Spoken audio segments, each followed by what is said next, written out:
نحمده ونصلي ونسلم على رسوله الكريم أما بعد فأعوذ بالله من الشيطان الرجيم بسم الله الرحمن الرحيم اهدنا الصراط المستقيم صدق الله العلي العظيم یا ایھا الذین آمنوا اے ایمان والو لا تتخذوا الذین اتخذوا دینکم ہزوا ولعبا من الذین اوتوا الکتاب من قبلکم والکفار اولیاء اے ایمان والو ان یہودیوں عیسائیوں اور کافروں کو اپنا دوست نہ بناؤ جو تمہارے دین کا مذاق اڑاتے ہیں. ایسے لوگوں کو اپنا دوست نہ بناؤ. ان سے متاثر ہونے کی کوئی حاجت نہیں. ہمیں متاثر ہونا ہے رسول اللہ صلی اللہ علیہ وسلم کی شخصیت سے. ہمیں آئیڈیل حضور کی زندگی کو بنانا ہے. ہمارے لیے نمونہ حضور کی سیرت ہے. یہود و نصارہ کے فیشن، ان کے لباس سے متاثر ہونے کی ہمیں کوئی حاجت نہیں. ہم اگر سنت پر عمل کرتے ہیں اور کوئی شخص سنت پر عمل کرنے والا نہیں تو ہم اس کو دیکھ کر اگر احساس کمتری میں آ جاتے ہیں، سنت بھرے لباس، سنت بھرے چہرے کے ساتھ ہم اس کو دیکھ کر احساس کمتری میں آتے ہیں تو ہمیں توبہ کرنی چاہیے کہ ہم نے رسول اللہ صلی اللہ علیہ وآلہ وسلم کی سنت کو اہمیت نہ عطا فرمائے. سب سے بہتر کلچر اسلامی کلچر ہے اور کوئی کلچر اس کا مقابلہ نہیں کر سکتا. کاش ایسا ذہن ہو جائے اور ہم اتنے احساس کمتری سے باہر آ جائیں. ہمارا ایک ذہن یہ بن جائے کہ جو ہمارا لباس ہے، جو ہماری سنتیں ہیں حضور کی، وہی یقیناً سب سے بہتر ہے. آپ دیکھیں لوگ فیشن کرتے ہیں، عجیب و غریب قسم کے فیشن کرتے ہیں جنہیں دیکھ کر ہنسی آتی ہے لیکن انہیں شرم نہیں آتی، کیونکہ ان کے ذہنوں میں میڈیا نے یہ بات ڈالی ہوئی ہے کہ تم اس میں بہت اچھے لگتے ہو، اپنا خیال بنایا ہوا ہے. تو حقیقت میں تو سب سے اچھا لباس، سب سے اچھی تہذیب قرآن و حدیث کی روشنی میں اسلامی تہذیب ہے. ایک بزرگ فرماتے ہیں ایک شخص تھا، اس کی ناک بالکل صحیح تھی جیسے ہماری ناک ہوتی ہے. وہ ایک بستی میں گیا، اتفاق کی بات ہے وہاں کی جو نسل تھی سب لوگوں کی ناکیں جو ہیں، ناک جو ہے وہ ٹیڑھی تھی. تو بزرگ فرماتے ہیں کہ سب لوگ اسے دیکھ کر اس کی ناک کا مذاق اڑانے لگے. تو یہ چونکہ سمجھتا تھا کہ صحیح تو میری ناک ہے، تو اس نے ان کے مذاق کو اگنور کرتے ہوئے، نظر انداز کرتے ہوئے کہا کہ ارے تم نادان ہو، ہنسنا تو مجھے چاہیے، تم میرے اوپر ہنستے ہو. تو ایسا ہی حال مسلمانوں کا ہے کہ اگر کوئی شخص سنتوں سے دور ہے تو حقیقت میں تو اس پر ہنسنا چاہیے. چلیں ہم اس کی دل آزاری نہیں کرتے، اسے پیار محبت سے سمجھاتے ہیں، لیکن کم از کم خود تو احساس کمتری کا شکار نہ ہو. ارشاد فرمایا واتقوا اللہ، اور اللہ سے ڈرو، ان کنتم مؤمنین، اگر تم ایمان والے ہو. وَإِذَا نَادَيْتُمْ إِلَى الصَّلَاةِ اتَّخَذُوهَا هُزُوًا وَلَعِبًا، اور جب تم نماز کی اذان دیتے ہو، نماز کے لیے ندا دیتے ہو، تو اذان کا وہ مذاق اڑاتے ہیں اور کھیل کود میں اسے اڑاتے ہیں. تو ایسے لوگوں سے کیا تم دوستی کرو گے؟ ہم ذرا سوچیں کہ اگر کوئی یہودی، عیسائی، ہندو، مشرک، کافر کو دوست بناتا ہے تو آپ مجھے بتائیے کہ اگر کوئی ہمارے باپ کا بے ادب ہو تو دوستی ہم اس سے نہیں کرتے. تو جو اللہ کے بے ادب ہے، ہمارے رسول کے بے ادب ہے، ہمارے قرآن کے بے ادب ہے، ہمارے صحابہ کرام اور اولیاء کے بے ادب ہے، ان بے ادبوں سے کیا دوستی کرنی؟ ذالک بأنہم قوم لا یعقلون، یہ کافر قوم عقل نہیں رکھتی، اسی لیے دین کا مذاق اڑاتی ہے. قل، اے محبوب آپ فرمائیے، یا اہل الکتاب، اے اہل کتاب، هل تنقمون منا، تمہیں ہماری کون سی بات بری لگی کہ ہمارے تم دشمن ہو گئے؟ الا، مگر یہی بات بری لگی ہے، ان آمنا باللہ، کہ ہم اللہ پر ایمان لائے، وما انزل الینا، اور اس پر ایمان لائے جو ہماری طرف نازل کیا گیا، وما انزل من قبل، اور اس پر ایمان لائے جو ہم سے پہلے نازل کیا گیا، وَأَنَّ أَكْثَرَكُمْ فَاسِقُونَ، اور بے شک تم میں سے اکثر نافرمان ہے۔ حقیقت دیکھا جائے تو عیسائیوں، یہودیوں، ہندوؤں کو ہم سے کیا دشمنی ہے؟ وہ ہمارے دشمن نہیں، ہمارے ایمان کے دشمن ہیں۔ قل، اے محبوب آپ فرمائیے، هل انبئکم بشر من ذلک مثوبۃ عند اللہ، کیا میں تمہیں خبر دوں اللہ کے نزدیک سب سے برا ٹھکانہ کس کا ہوگا؟ من لعنہ اللہ، وہ شخص جس پر اللہ نے لعنت فرمائی اس کا حشر سب سے برا ہوگا۔ وغضب علیہ، اور اللہ نے اس پر غضب فرمایا۔ وجعل منہم القردۃ والخنازیر، اور وہ لوگ کہ جنہیں اللہ نے بندر اور خنزیر بنا دیا۔ بنی اسرائیل میں کئی لوگوں پر اس طرح کا عذاب آیا۔ وعبد الطاغوت، اور وہ شخص سب سے برا ہے کہ جس نے شیطان کی پوجا کی، شیطان کی فرما برداری کی، اس کا کہنا مانا۔ اولئک شر مکانا، یہی لوگ سب سے بدتر جگہ میں ہوں گے، سب سے سخت عذاب میں ہوں گے۔ وَأَضَلُّ عَنْ سَوَاءِ السَّبِيلِ، اور سب سے زیادہ راستے سے بھٹکے ہوئے ہیں۔ وَإِذَا جَاءُوكُمْ، اے مسلمانوں جب یہ یہودی تمہارے پاس آتے ہیں، قَالُوا آمَنَّا، تو وہ کہتے ہیں ہم ایمان لائے۔ وَقَدْ دَخَلُوا بِالْكُفْرِ، وہ کفر کے ساتھ ہی تمہارے پاس آئے۔ وَهُمْ قَدْ خَرَجُوا بِهِ، اور تمہارے پاس سے نکلے تو کفر کے ساتھ ہی نکلے۔ یہ تمہیں دھوکہ دینے کے لیے ایسی بات کہتے ہیں، یہ دل سے مومن نہیں ہے۔ وَاللَّهُ أَعْلَمُ بِمَا كَانُوا يَكْتُمُونَ، اور اللہ خوب جانتا ہے ان باتوں کو جو وہ چھپاتے ہیں۔ وَتَرَىٰ كَثِيرٌ مِّنْهُمْ يُسَارِعُونَ فِي الْإِثْمِ وَالْعُدْوَانِ، ان یہودیوں، ان عیسائیوں کو تم دیکھو گے کہ ان میں سے اکثر کو تم دیکھو گے کہ وہ گناہ میں اور ظلم و زیادتی میں بہت دوڑ لگاتے ہیں، بڑی کوششیں کرتے ہیں، گناہ میں کوششیں کرتے ہیں۔ وَأَكْلِهِمُ السُّحْتَ، اور وہ حرام کھاتے ہیں، مردار کھاتے ہیں۔ لَبِئْسَ مَا كَانُوا يَعْمَلُونَ، جو وہ کام کرتے ہیں بہت ہی برا کام کرتے ہیں۔ تو ایسے لوگوں سے محبت اور ان سے دوستی کا مسلمان کو زیب دیتا ہے۔ اور جہاں تک تعلق ہے یہودی اور عیسائیوں کے پادریوں کی اور جوگیوں کا، جہاں تک حال ہے جو چرچوں میں اور گرجوں میں بیٹھ کر اپنے آپ کو یہ کہتے ہیں کہ ہم اللہ والے ہیں، تو فرمایا وہ خود بھی گناہوں میں ملوث ہیں اور دوسروں کو بھی گناہوں سے روکتے نہیں۔ لولا ينهاهم الربانيون والاحبار عن قولهم الاثم، یہودیوں اور عیسائیوں کے علماء اور راہب پادری انہیں گناہ کی بات کہنے سے روکتے کیوں نہیں ہیں؟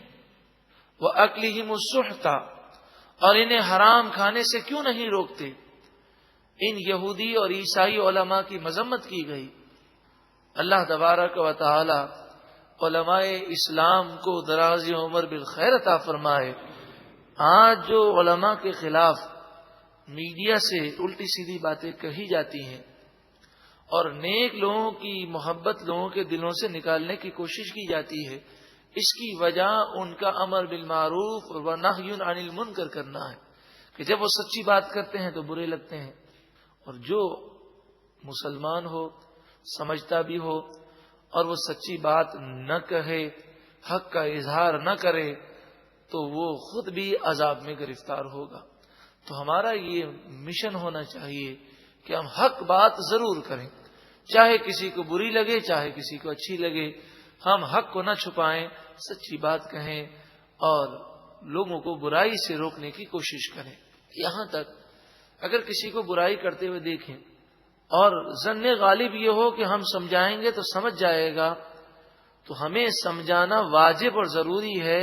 اگر نہ سمجھائے تو ہماری پکڑ ہوگی. لیکن اکثر لوگ اتنی محنت نہیں کرتے اور کہتے ہیں ہم اپنی اصلاح کر لیں یہی کافی ہے. ہم پر دو فرض ہیں، اپنی اصلاح کرنا بھی فرض ہے اور دوسرے مسلمانوں کی اصلاح کرنا بھی فرض ہے. تو یہودیوں کا، عیسائیوں کا ذکر کیا گیا کہ ان کے بڑے لوگ گناہ سے اور حرام کھانے سے لوگوں کو روکتے نہیں ہیں. لبئس ما کانوا یصنعون، جو وہ کام کرتے ہیں بہت ہی برا کام کرتے ہیں. وقالت الیہود ید اللہ مغلولہ، یہودیوں نے رسول اللہ صلی اللہ علیہ وآلہ وسلم کی تو بے ادبیاں کی، لیکن یہ قاعدہ یاد رکھیں کہ جو رسول اللہ صلی اللہ علیہ وسلم کا بے ادب ہوگا وہ اللہ کی بھی بے ادبی کر ہی دے گا. کیونکہ جس کے دل میں محبت رسول نہیں اس کے دل میں محبت الہی بھی نہیں آ سکتی. تو یہودیوں نے اللہ کی بے ادبی کی اور وہ بولے اللہ کا ہاتھ بندھا ہوا ہے، نعوذ باللہ من ذالک.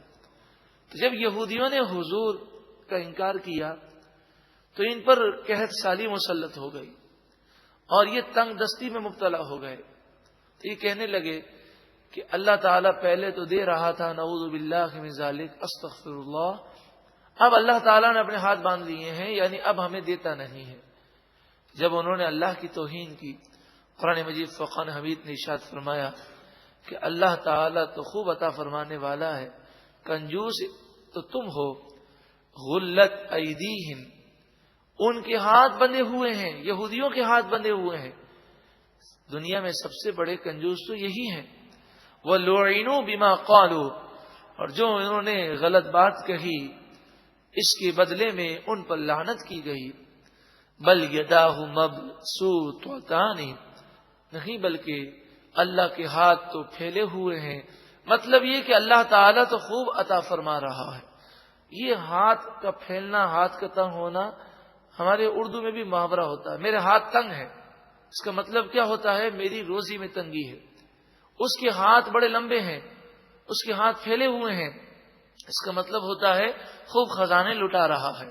ينفق کیف یشاء، وہ جیسے چاہے خرچ فرماتا ہے، عطا فرماتا ہے، اسے کوئی روکنے والا اور پوچھنے والا نہیں. وَلَيَزِيدَنَّ كَثِيرًا مِّنْهُمْ مَا أُنزِلَ إِلَيْكَ مِن رَّبِّكَ طُغْيَانًا وَكُفْرًا. یہاں پر سوال یہ ہے کہ یہودیوں نے یہ بات کیوں کہی؟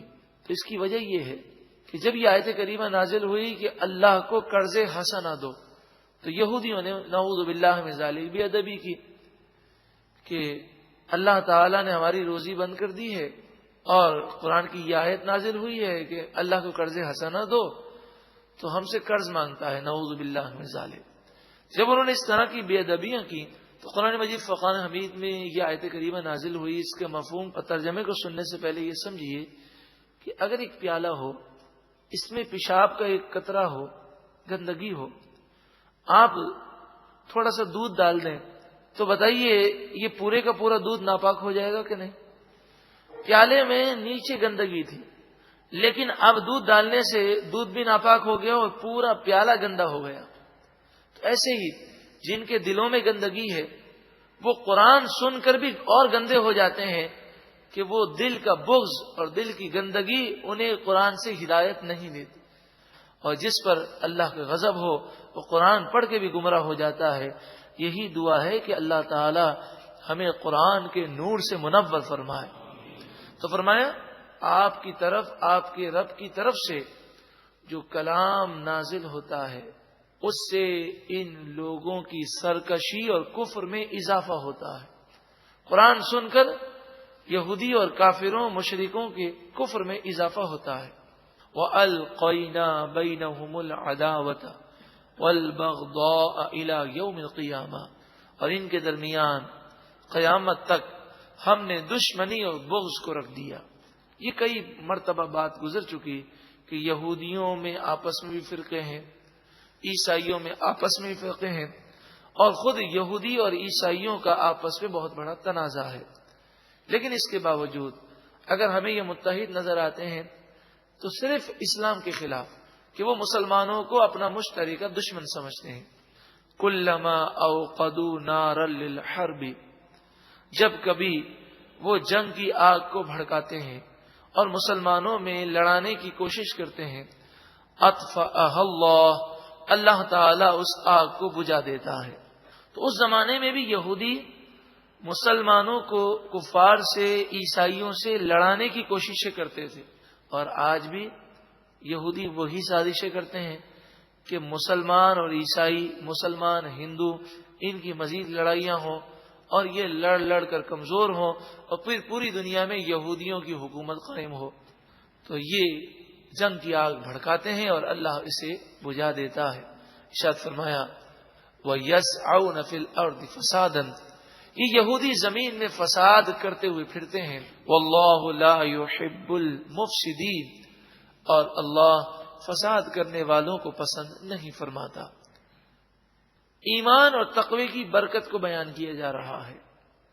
وَلَوْ أَنَّ أَهْلَ الْكِتَابِ آمَنُوا وَاتَّقَوْا، اگر اہل کتاب توریت اور انجیل کو ماننے والے ایمان لے آتے اور تقوی اور پرہیزگاری اختیار کرتے، لَكَفَّرْنَا عَنْهُمْ سَيِّئَاتِهِمْ، ضرور ہم ان کی خطاؤں کو مٹا دیتے۔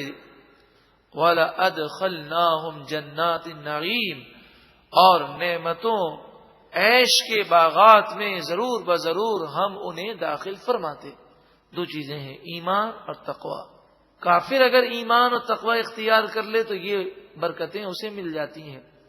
تو جو ہے ہی مسلمان، اگر وہ ایمان پر ثابت قدم رہے اور اللہ سے ڈرتے ہوئے تمام گناہوں سے توبہ کر لے، اسے کیسی کیسی برکتیں ملیں گی۔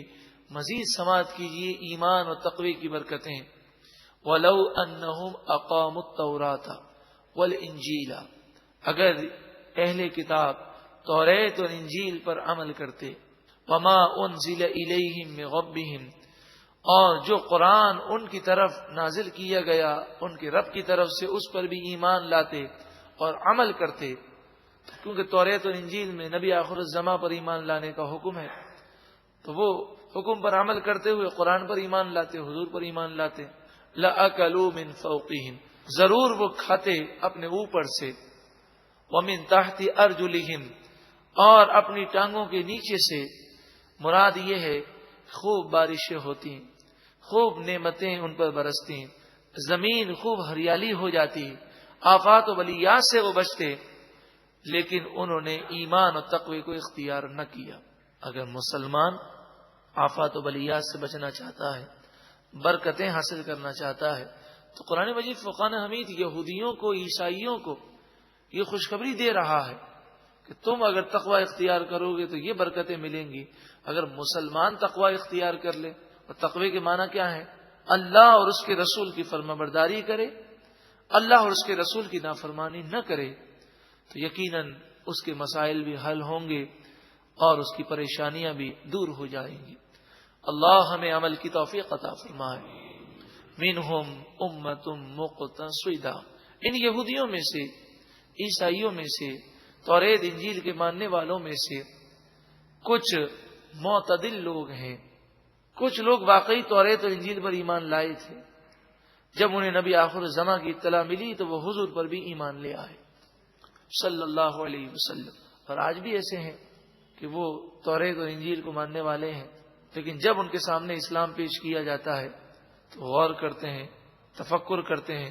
اور کئی یہودی، کئی عیسائی، خصوصاً عیسائیوں میں زیادہ رجحان ہے، بہت بڑی تعداد عیسائیوں کی ایسی ہے جو پہلے عیسائی تھے، لیکن جب ان کے سامنے اسلام کی بات رکھی گئی انہوں نے غور کیا اور وہ مسلمان ہو گئے۔ وَكَثِيرٌ مِّنْهُمْ سَاءَ مَا يَعْمَلُونَ، اکثر ان میں سے ایسے لوگ ہیں جو بہت ہی برے کام کرتے ہیں۔